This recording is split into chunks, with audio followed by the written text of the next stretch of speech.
Hello trainees, how are you all. Welcome back to our channel brainy training. मैं हूं संदीप और आज की इस वीडियो में मैं आपको साइंस की स्ट्रेटजी के बारे में समझाऊंगी कि इन 3 मंथ्स में आपने किस तरह से अपना साइंस का सिलेबस कवर करना है।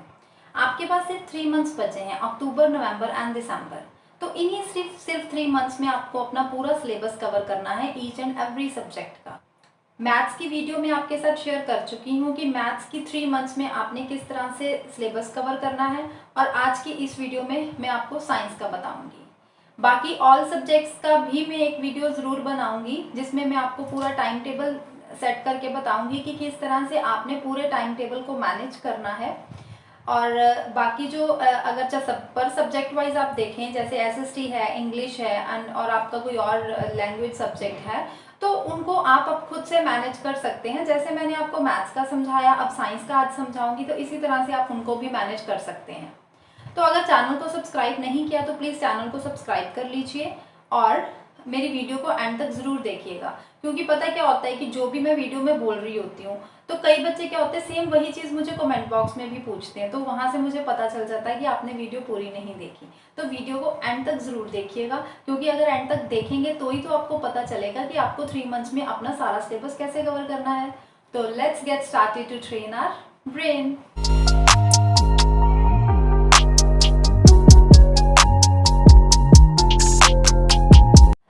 आपको साइंस का सिलेबस कवर करने के लिए फर्स्ट ऑफ ऑल आपको उसका सिलेबस पता होना चाहिए कि आपको क्या पढ़ना है और क्या नहीं पढ़ना। सीबीएसई बोर्ड ने और अदर बोर्ड्स ने भी 30% सिलेबस रिड्यूस कर दिया है, तो आपको फर्स्ट ऑफ ऑल ये पता होना चाहिए कि 30% सिलेबस जो रिड्यूस हुआ है, जो पोर्शन डिलीट हुए हैं, वो कौन से पोर्शन डिलीट हुए हैं, आपको पहले तो वो देखना है। तो वो आपको आप जिस भी स्टेट बोर्ड से बिलोंग करते हैं, आप उसी की वेबसाइट से जाके आप देख सकते हैं कि आपकी स्टेट बोर्ड ने आपका सिलेबस कितना रिड्यूस किया है।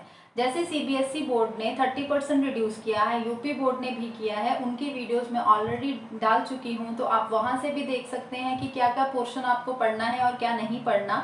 बाकायदा मैंने प्रॉपर एनसीईआरटी बुक से आपको मार्क करवा के बताया है। इसी तरह से जो बाकी स्टेट बोर्ड्स वाले स्टूडेंट्स हैं वो भी अपना वेबसाइट से कंफर्म पहले करेंगे कि आपका सिलेबस आखिर है क्या। बिकॉज अगर आपको सिलेबस नहीं पता होगा तो आप तैयारी कैसे करोगे। तो पहला स्टेप क्या है, आपको सिलेबस पता होना चाहिए। ठीक है, तो सिलेबस आपको पता चल गया, आप क्या करेंगे कि उस सिलेबस का एक प्रिंट आउट निकालेंगे और उस प्रिंट आउट को अपनी साइंस की बुक में स्टार्टिंग में जहां इंडेक्स होता है सारे चैप्टर्स का, वहां पे आप स्टेपल कर लें। ठीक है, जैसे सीबीएसई बोर्ड ने सबसे पहले निकाला था डिलीटेड पोर्शन का, डिलीटेड पोर्शन का उन्होंने बताया था, तो उस पर भी मैंने एक वीडियो बनाई थी कि डिलीटेड पोर्शन में आपको क्या क्या डिलीट करना है पूरी बुक में से। उसके बाद सीबीएसई बोर्ड ने एक रिवाइज्ड करिकुलम निकाला जिसमें उन्होंने ये बताया कि आपको क्या क्या पढ़ना है बोर्ड एग्जाम के लिए, तो उस पर भी मैंने एक वीडियो बना दी थी, वो क्या कौन कौन से टॉपिक आपको पढ़ने हैं। तो आप उन वीडियोस को जरूर देख लेना, उनका लिंक मैं आपको डिस्क्रिप्शन बॉक्स में दे दूंगी। राइट, तो आप क्या करेंगे, प्रिंट आउट निकाल लेंगे सिलेबस का और उनको आप स्टेपल कर लेंगे अपनी बुक के फ्रंट पेज पे। उसके बाद आप एक लिस्ट ऑफ चैप्टर्स बनाएंगे, वो भी यूनिट वाइज बनाएंगे। मैंने एक बना के रखी, आपको दिखाती हूँ, ये देखिए, ये लिस्ट ऑफ चैप्टर्स है। इसमें आपको यहाँ पे यूनिट्स नजर आएंगे कि 5 यूनिट साइंस के हैं और हर यूनिट में कौन कौन से चैप्टर्स आ रहे हैं उनकी डिटेल मैंने हर चैप्टर की यहाँ लिखी हुई है। प्लस यहाँ पे मैंने मार्किंग स्कीम भी लिखी है कि एक यूनिट में आपको कितने मार्क्स का एग्जाम आना है। ठीक है, तो आप इस तरह से एक शीट लेंगे और उस शीट पे आप इस तरह से पूरा नोट डाउन कर लेंगे। ठीक है, वो भी यूनिट वाइज नोट करेंगे, ऐसे आप चैप्टर वाइज मत कर लेना कि चैप्टर 1 2 3, नो, ऐसा आपका कोई फायदा नहीं है, वो तो आपको एनसीईआरटी बुक में गिवन ही है। लेकिन आप यूनिट वाइज करेंगे ताकि आपको पता चल जाए कि किस यूनिट की ज्यादा वेटेज है और किस यूनिट को आपको अच्छी तरह से पहले करना है। उसके बाद नीचे लास्ट में अगर आप यहाँ पे देखें तो यहाँ पे मैंने chapter 16 management of natural resources बताया है only for internal assessment. It means कि ये आपको फाइनल एग्जाम्स में नहीं आएगा, सिर्फ इंटरनल असेसमेंट में आएगा। उसके अलावा चैप्टर जो है यहाँ पे 7 control and coordination, chapter number 14 sources of energy, ये पूरी तरह से डिलीटेड है, ये आपको चैप्टर्स नहीं करने। ठीक, तो आप इसका अगर चाहें तो मैं पीडीएफ का लिंक आपको डिस्क्रिप्शन बॉक्स में दे दूंगी, आप वहां से इसको निकाल के तो नोट डाउन खुद से भी एक कर सकते हैं। अगर आप प्रिंट आउट इसका निकालना चाहें तो आप इसका प्रिंट आउट निकाल के भी अपने पास रख सकते हैं। ये आपका बहुत फायदेमंद होगा पेज, क्योंकि यहाँ से आपको पता चलेगा कि आपके कौन से यूनिट की वेटेज ज़्यादा है और कौन सा यूनिट आपको पहले कवर करना है। उसके बाद आप खुद को एनालाइज करेंगे। जब आप ये लिस्ट ऑफ चैप्टर्स बना लेंगे, फिर आप देखेंगे अगर तो आपने अक्टूबर से पहले कुछ पढ़ा हुआ है, जिन बच्चों ने थोड़ी बहुत पढ़ाई की है, तो वो खुद से अपने आप को एनालाइज करेंगे। किसी और के साथ अपने आप को खुद कंपेयर कभी मत करना। हाँ, आपने एनालाइज खुद को करना है, ऑनेस्टली करना है। जितने चैप्टर्स आपको अच्छी तरह से आते हैं सिर्फ उसके आगे टिक मार्क लगाना। अगर आपको वो चैप्टर्स फिर भी अगर किसी ना किसी, मतलब मान लो फर्स्ट चैप्टर है केमिकल रिएक्शंस, उसमें आपको रिएक्शंस बैलेंसिंग करने में प्रॉब्लम आ रही है, इट मीन्स कि वो चैप्टर आपका अच्छी तरह से नहीं हुआ, तो उसको टिक मत लगाना। उसके बाद जैसे एसिड बेस सॉल्ट्स में भी आपको कहीं ना कहीं प्रॉब्लम आ रही है, तो उसमें भी टिक मत लगाओ। मेटल नॉन मेटल मान लो कि आपने अच्छी तरह से कर लिया, उसमें आपको कोई भी प्रॉब्लम नहीं है, ब्लू बैक क्वेश्चंस इंटरनल सब कुछ आपने अच्छी तरह से पढ़ लिया, वो थॉरली चैप्टर आपको अच्छी तरह से आता है, तो फिर उसके आगे टिक मार्क लगाओ, अदरवाइज उन पे टिक मार्क मत लगाओ।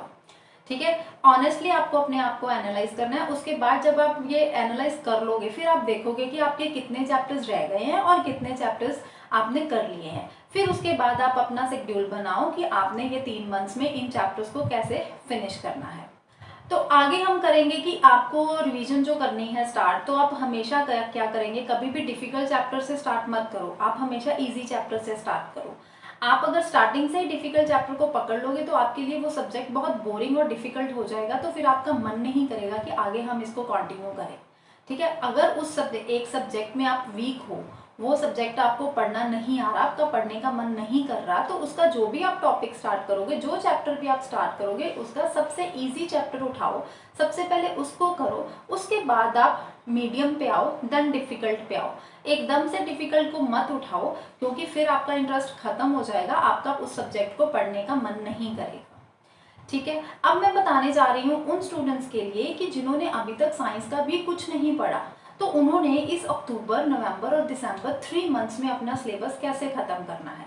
जैसे मैंने आपको ये सारे चैप्टर्स बताए, ठीक है, 3 चैप्टर टोटल है आपकी लिस्ट में, 16 चैप्टर्स। अगर आप बुक में देखें तो 16 चैप्टर्स हैं, 3 चैप्टर्स आपके सिलेबस में नहीं है। मीन सिर्फ आपके सिलेबस में जो फाइनल एग्जाम्स में सीबीएसई बोर्ड को आने हैं, वो सिर्फ कितने चैप्टर्स रह गए, 13 चैप्टर्स रह गए। ठीक है, अब इन 13 चैप्टर्स को आपने कैसे मैनेज करना है कि आप अक्टूबर, नवंबर और दिसंबर में ये 13 चैप्टर्स अपने खत्म कर लें, आज मैं आपको वो बताऊंगी। सबसे पहले आते हैं हम अक्टूबर पे। ठीक है, अक्टूबर में आपको कौन से चैप्टर्स करने हैं।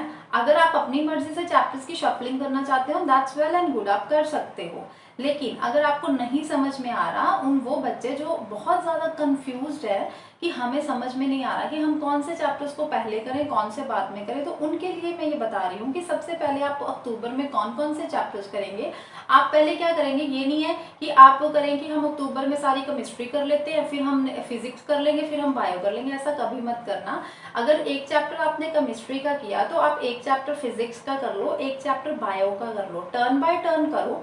ठीक है, एकदम से सारी केमिस्ट्री, सारी बायो, सारी फिजिक्स को इकट्ठा करने की कोशिश मत करना, उससे भी आप एक ही चीज को लेके बोर हो जाओगे। आप क्या करोगे, सबसे पहले मान लो आपने केमिस्ट्री का चैप्टर नंबर 1 स्टार्ट किया, वो कौन सा किया, केमिकल रिएक्शंस एंड इक्वेशंस। उसके बाद आप कर लो बायो का एक चैप्टर, चैप्टर नंबर 6 कर लो लाइफ प्रोसेसेस। उसके बाद आप चैप्टर नंबर 12 आप इलेक्ट्रिसिटी कर लो। ये 3 चैप्टर्स करने के बाद अगेन आप केमिस्ट्री पे आ जाओ, केमिस्ट्री का chapter number 2 acid base and salt कर लो। उसके बाद आप कर लो reproduction, how do organisms reproduce, उसको कर लो। तो इस तरह से आप अक्टूबर में 5 चैप्टर्स अपने कर लेंगे। 5 चैप्टर्स आपको अक्टूबर में करने हैं, तो 5 चैप्टर्स देखा जाए तो एक मंथ में ज़्यादा नहीं होते, क्योंकि 1 मंथ में अगर 30 डेज हैं, आपको 5 चैप्टर्स करने हैं, 5 6 द 30 मीन्स आपके पास एक चैप्टर के लिए 6 डेज मिलते हैं। तो 6 डेज में आप कैसे एक चैप्टर खत्म करेंगे, मान लें 2 डेज में आपने सारा चैप्टर रीड आउट कर लिया, अच्छी तरह से ईच एंड एवरी कंसेप्ट को आपने अच्छी तरह से समझ लिया। ठीक है, side by side written notes जरूर बनाना। अपने हैंड रिटन नोट्स जो आप बनाएंगे वो आपके लिए बहुत फायदेमंद होंगे, क्योंकि जब आप एक एनसीईआरटी बुक से रीड आउट करोगे, उस कंसेप्ट को आप समझोगे, उसके बाद आप उनके हैंड रिटन नोट्स बनाएंगे, तो वो आपके दिमाग में ज़्यादा देर तक रहेंगे। ठीक है, उसके बाद आपने 2 दिन में पूरे चैप्टर के नोट्स बना लिए, उस चैप्टर को थॉरली समझ लिया। एक दिन आप पूरा लगाएं उसके ब्लू क्वेश्चंस और बैक क्वेश्चंस को लर्न करने में, उनको समझने में। ठीक है, उसके बाद आप कोशिश करें कि आप सारा चैप्टर आपने 3 दिन में अगर कर लिया तो आप एक शॉर्ट टेस्ट दें। शॉर्ट टेस्ट आप कैसे देंगे, आप ऑनलाइन कोई भी चैप्टर नंबर 1 से टेस्ट निकाल लें। 10 क्वेश्चन 15 क्वेश्चन जितने भी आपको मिलते हैं उनका आप एक टेस्ट दें।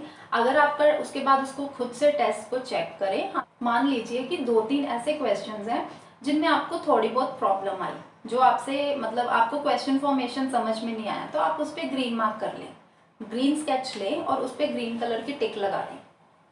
कुछ ऐसे क्वेश्चंस है जो आपने अटेम्प्ट तो किए लेकिन आपके रॉन्ग हो गए, और रॉन्ग भी मतलब कि आपने कुछ जो भी आंसर पूछा गया आपने उसके बारे में कुछ भी नहीं लिखा, कुछ और ही आप लिख के आ गए। इट मीन्स आपको क्वेश्चन ही समझ में नहीं आया, उस पर आप रेड मार्क लगा दें।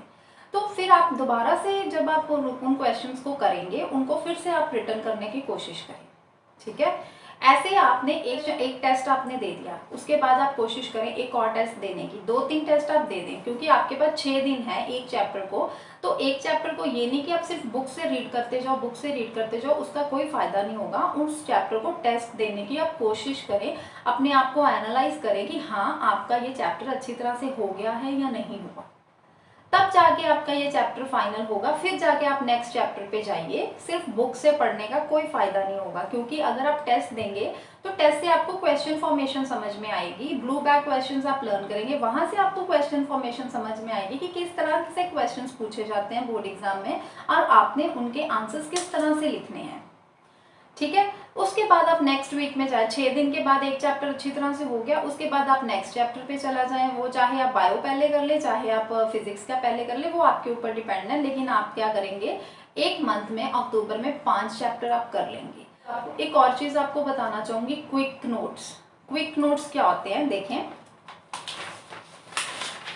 ये है जैसे मान ले चैप्टर 1 के मैंने क्विक नोट्स आपके लिए बना के रखे हैं कि आप क्या करेंगे, जब आप सारा चैप्टर अच्छी तरह से कर लेंगे, आपने हैंड रिटन उसके नोट्स भी बना लिए, राइट, उसके बाद आपको चैप्टर अच्छी तरह से समझ में आ गया, फिर आप क्या करेंगे, टेस्ट देने से पहले एक अलग से नोटबुक पे उसके क्विक नोट्स बना लें कि आपने जो भी चैप्टर में पढ़ा उनको शॉर्ट में लिख लें। जैसे सबसे पहले आपने केमिकल इक्वेशन पढ़ा, उसकी डेफिनेशन इन शॉर्ट में फटाफट से लिख लें। फिर बैलेंसिंग केमिकल इक्वेशंस के उसके कौन कौन से स्टेप्स हैं उनको आप लिख लें, या जस्ट इसकी हेडिंग डाल लें और अपने दिमाग में सोच लें कि इस तरह से हम बैलेंस करते हैं केमिकल इक्वेशन को। Then types of chemical equation, कौन कौन सी टाइप्स हैं वो सारी लिख लें, उनकी डेफिनेशंस क्या है वो अपने दिमाग में रिकॉल कर लें, राइट। इसकी होती है, इसको कहते हैं क्विक रिवीजन, क्योंकि इनकी प्रॉपर डेफिनेशंस जब आपने नोट्स बनाए हैं उसमें तो ऑलरेडी लिखी हुई है, तो क्विक रिवीजन में उनके लिखने की जरूरत नहीं है। जस्ट आप टाइप्स के नेम्स लिखिए और अपने दिमाग में उन डेफिनेशंस को रिकॉल करें कि आपने उनकी डेफिनेशन कैसे क्या लर्न की थी। उसके बाद करोजन आ जाता है, रेंसिडिटी आ जाता है, उसको अपने दिमाग में लेके आए, तो इसको बोलते हैं हम क्विक रिवीजन नोट्स। तो ये जरूर आप बनाएं, क्योंकि इनका फायदा आपको फाइनल एग्जाम्स में जाके पता चलेगा।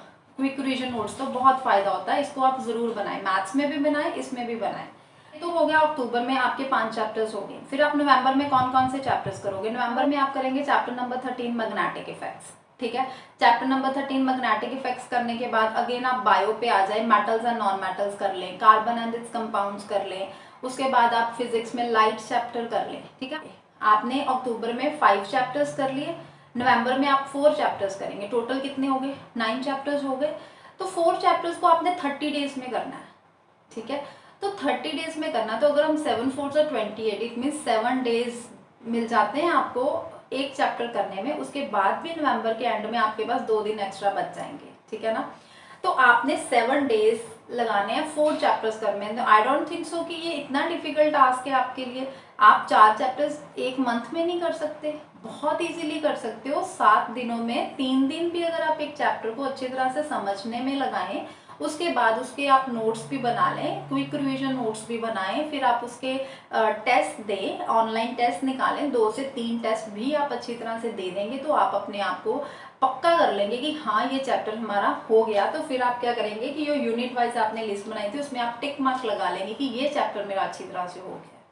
ठीक है, टेस्ट देने के बाद, टेस्ट आप जब दे देंगे, 1 से 2 टेस्ट दे देंगे हर चैप्टर के, उनको आप खुद से चेक करेंगे, आपके वो सारे क्वेश्चंस राइट होंगे। जो क्वेश्चंस आपके रॉन्ग होंगे उनको ग्रीन या रेड मार्क कर लेंगे। फिर उन क्वेश्चंस के आंसर्स को आप फाइंड आउट करेंगे, उन क्वेश्चंस को भी आप अच्छी तरह से कर लेंगे, तो आप टिक मार्क लगाएंगे जाके यूनिट वाइज लिस्ट में, अदरवाइज टिक मार्क नहीं लगाएंगे तब तक। ठीक है, नेक्स्ट दिसंबर पे चलते हैं। तो दिसंबर में जो बाकी के 4 चैप्टर्स रह गए वो आप करेंगे। तो आप क्या करेंगे, दिसंबर में ये जो 4 चैप्टर्स रह गए हैं, जैसे आपका एक रह गया पहला चैप्टर ना, periodic classification of elements, right, उसके बाद आपका हेरिडिटी रह गया, एंड एवोल्यूशन। एवोल्यूशन आपको नहीं करना।